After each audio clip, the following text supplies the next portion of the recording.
Yeah, I need to borrow my daughter's bag. So, this is a Trader Joe's bag. So, yeah.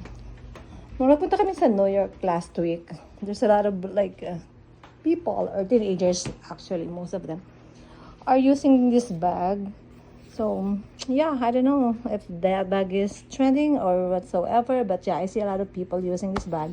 So, yeah, sabi ko buti na lang nakabili kami sa LA at nagkaroon kami ng isa. Dahil kasi baka one time may isang sikat na artista or vlogger na gumamit nito at mag-trending, mamahal na siya. Actually, mahal na siya sa Amazon. Medyo tumataas na yung price niya. But then, kung pupunta ka talaga sa store ng Trader Joe's, it's really cheap. So, yeah. Sana nga, nakabili kami ng madami para, yeah, bago siya maging trending talaga at really, really maging sikat, meron kaming madami.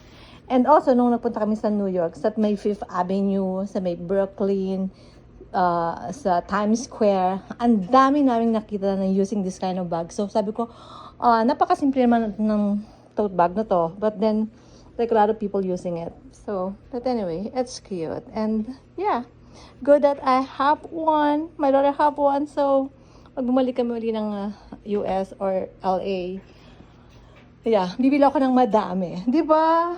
Okay, that's it. Ito yung vlog, Trader Joe bag. Ito yung kaya ako gumawa ng vlog para dito since I'm the first one who's like vlogging this bag.